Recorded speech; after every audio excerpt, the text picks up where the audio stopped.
In the news on Vanguard Live, I am Precious Triple D. We begin with the front pages of the papers this morning, starting off with Vanguard. Of course, thank God it's Friday. Vanguard is leading with oil revenue crash pushes the federal government deficit to 513 billion naira in February. The writer says it is 16% below budget benchmark, and that's coming from CBN. Non-oil revenue declines too. Federation account revenue drops 32%. We can also see a photo story showing Tinubu meets lawmakers on page 9. Presidential poll: Tinubu APC oppose INEC ad hoc staff as witnesses. On page 4, Northern Forum seeks arrest probe of ex-aviation minister Sirika. Death toll in Benue communities attack hits 40. Stories above. Net forex inflow rises 22% to $5.1 billion in 2 months. Presidential poll: Obi produces software engineer as witness. You can see that on page 27. On page 4, 5G: Nigeria must prioritize consumer privacy, ethics of data usage. That's coming from NCC. 10 National Assembly leadership: uncertainty over presiding officers. PDP's G5 governors meet with Tinubu. We stand for justice, fairness, equity. That's coming from Makinde. Stories below on page 9. Federal government puts a payment to MDAs on hold. On page 4, Democracy Day. Government declares June 12th public holiday. National Assembly factional speaker accuses CP of fueling crisis. And lastly, on the front page of Vanguard newspaper, we have a Mercy shoots Inter Miami's followers to 4.5 million in 12 hours, and that's coming on sport. Let's take a look at the Guardian newspaper. The Guardian is leading with in search of independence, 10th National Assembly for top time. We have on stories above on page 10, World Bank lists Nigeria among country with high food security concern. Nigeria loses 150 billion naira to gas flaring in 4 months, says Nostra.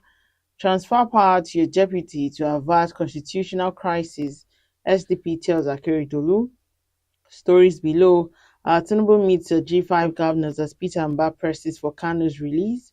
PDP LP plots against Tinubu's candidate in the National Assembly leadership tussle.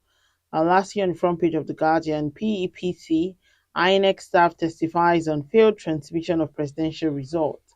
Let's take a look at The Nation newspaper. The Nation is leading with Tinubu's parley boosts Akpabio's Abbas chances. The writer says the lawmaker intensify lobbying ahead presiding officer's election. Yari Kalu adamant. Stories above. Telcos accuse big banks of reluctance to pay USSD charges. Appeal court orders Makinde to pay ex-council chief 3.4 billion naira. The kind of security chiefs president needs by Olugbo. PDP seeks a transfer of Ogun Kaduna Tribunal to Abuja. All right, moving on, let's take a look at the Punch newspaper. The Punch is leading with National Assembly leadership. Tinubu's meeting with lawmakers fails to resolve zoning crisis. The writer says a person called for zoning failed to name anointed aspirant. That's come from sources. Opposition parties claim majority, plot to use number against ABC candidate. Stories above, Rep steps down 543 billion naira judgment debt payment. You can see that on page 27. President signed bills on judges' retirement age. Nigeria Air Areba Group demands Sirika's arrest. INEC APC oppose LP's request to quiz IT expert. Ogun community residents stranded as flood overruns Link Road. On page 9, we have a return home for vote buying trial. APC tells Adebutu. And lastly, on the front page of the Punch newspaper, 5G raised the telecom's GDP contribution to 2.51 trillion naira, and that's coming from NTC. And that's all we can take on the front pages of the papers. Join us after the break. We'll be right back. All right, welcome back. And if you're just joining, still today in the news on Vanguard Live, and joining me today is Dr. Tayo Obateru, Associate Professor, Department of Mass Communication, UniJOS. It's good to have you join me this morning, sir.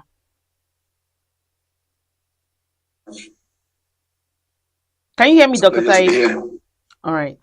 All right. Yes, All right, let's delve in. And of course, we're talking about oil revenue. Now, according to reports, the oil revenue crash has pushed the federal government's deficit to 513 billion naira in February alone. How do you react to this information? well, it just paints a very bleak picture concerning our economy, and it's also just illustrates what experts have been saying concerning the danger of just holding to a particular source of revenue. In this case, now we have a situation where both the oil revenue and the non-oil revenue has fallen drastically, and so it has brought deficit for January and February to over 900 billion. That is very huge, and it presents a lot of danger for our economy. And one can only hope that the new government will take appropriate measures to rein in this situation, so that already Nigerians are suffering, and the situation appears to be getting worse, especially with the removal of oil subsidy. So the government needs to act fast so that things can pick up, and so that we can see a better result in the next few months. Otherwise, the situation is very dire, and Nigerians will just have to be facing a lot of hardship, worse than what they've been facing already. All right, some analysts have made some recommendations, such as oil bunkering must be stopped, debt servicing should be dealt with, as well as government should also reduce the cost of governance. What are your thoughts?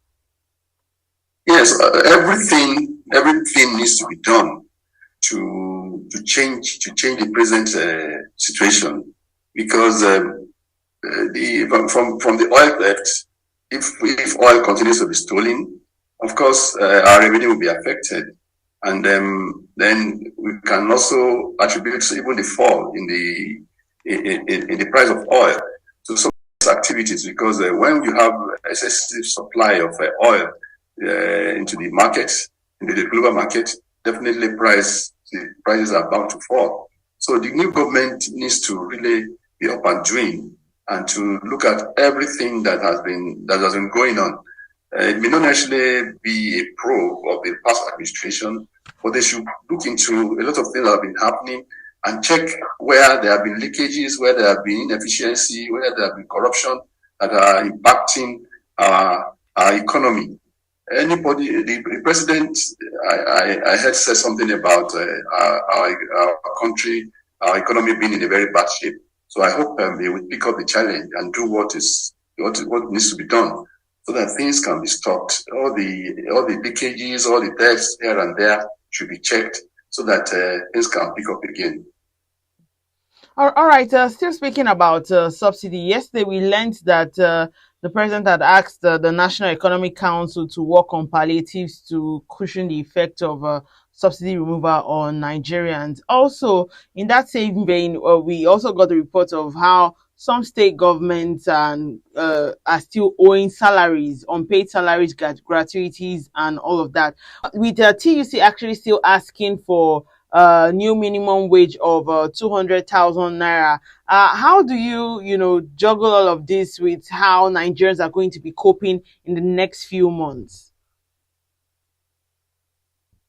Yeah, it's certain that even an increase in minimum wage is going to just be beneficial to a very little percentage of Nigerians. There are a lot of Nigerians who are not in government employment, and I do not see how private sector workers who are being owed already, and whose companies or organizations are not really functioning well as a result of the bad economy, will be able to raise funds to pay any increment in salaries for their workers. Because only government workers, and the one that is even certain is the federal government workers. State government, a lot of state governments are already owing, as you said.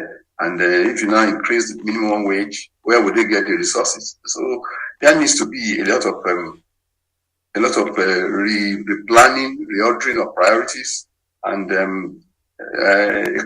sharp cut in the cost of governance, because that is what is actually telling the finances of the governments at federal and state level. We need to cut drastically how much we're spending on administration, especially our political office holders. They need to be cut to size so that the huge amount being spent on them will reduce drastically. It needs a bold and brave move on the part of the president to do all this. We hope they will have the courage to do it. Otherwise, we'll just be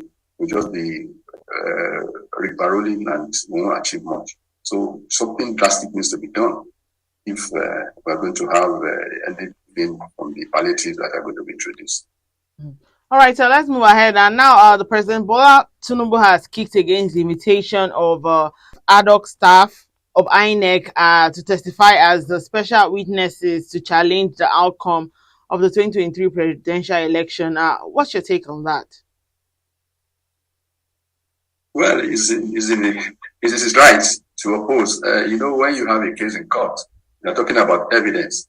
And so the more you can undermine anything that you think can advance the interests of your opponent, those moves you move. So the lawyer maybe have seen the damage that the testimony of those people would do to their case, and so they are opposing it.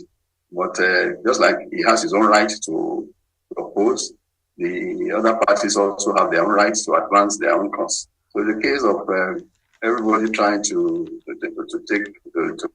get the best from the situation, and that is what my interpretation of what he's doing. If he sees that the testimony of those people might adversely affect his case, it is his right to oppose, or whether the court will grant his opposition, or whether the other party will accept the opposition is another thing entirely. So I see that's part of the game of advancing their interests. Mm. All right. So ahead of the 10th Assembly inauguration, how would you describe the tenure of the 9th Assembly?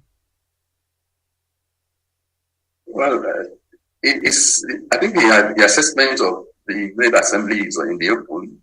A lot of people felt it was a rubber stamp assembly substantially, and not many people have given them an upper hand in terms of what they really achieved. As far as I'm concerned personally, our National Assembly is one of the empires of our democracy. They're earning so much and doing very little. I cannot say that they are contributing reasonably to our democracy, yet we are spending so much on them. So the perception of them is that the 9th Assembly didn't do much, and it was more of a rubber stamp. It didn't perform its duty of serving as a check. Rather, it was a collaborator in whatever the executive was doing. They never stood against the executive. They were rather liable and doing the wishes of the executive. So whether they play their role of as a check and balance arm of government is debatable. They didn't really do much apart from something. Of course, we know that all eyes will be on June 13. That's the inauguration of the 10th Assembly. According to some sources, they are saying that some northern leaders are insisting that the North should produce both Senate President and Speaker of the House of Representatives. How do you react to this? Well, the way of politicians is funny, and what happens is that selfishness appears to be selfishness or self-centeredness appear to be their rule. Otherwise, if we're talking about balancing positions and ensuring spread across the country, I do not see why a particular section should be talking about taking a particular position. And of course, there is also the religious balance, the balancing that needs to be considered. We know that there was a lot of outcry over the Muslim ticket. And so it is not surprising from what one has read on the media that the president is trying to ensure that the religious balancing in the emergence of the leadership of the National Assembly. I think that is the right thing to do. If we think that we want to downplay some of these things that really matter to the people because we want to occupy position, we will ultimately be undermining democracy itself. And what our politicians should remember is the fact that we have come a long way with our democracy. If democracy is not giving the people what is expected, it's not delivering what it should deliver to the people, we come to a point where Nigerians will not even see anything in democracy, and if there's an alternative, they will not mind. So our politicians need to be careful, and they need to take the interests of the country, place the interests of the country above their selfish personal interests. All right, there's some people who think that the people should be more concerned about competence than religious balancing. What are your thoughts? These are mere arguments that politicians bring up when they have their interest. How come that the same people who will talk about competence and this and that will complain when the thing appears to be lopsided against them?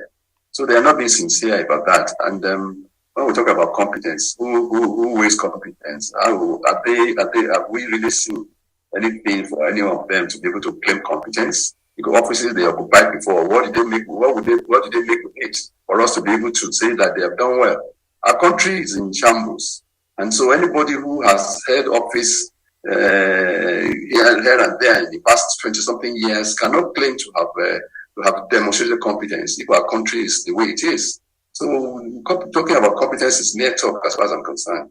Let them get their acts right and move the country forward. All right, let's take a look at Mr. and Mrs. before we go. And Mrs. is speaking, says, I don't think I can add my money to buy ingredients to prepare your favorite soup any longer. Let's say I have removed my own subsidy. And Mr. says, so the palliative is too ugly looking for more. Yes, so subsidy has to be removed at every point because the income itself is dwindling. So Madam has the right to remove the subsidy. Yes. But the Oga will also call for more palliatives from Madam. All right, thank you so much, Dr. Tayo Bater, Associate Professor, Department of Mass Community Just. Thank you so much for sharing your thought with us this morning. It's a pleasure. Also, remember that you can equally like, share, and subscribe on all our social media platforms showing on your screen. Find out today's story, go to our website, www.vanguardngl.com to find out more. I am Precious Chukudi, and thank you for watching.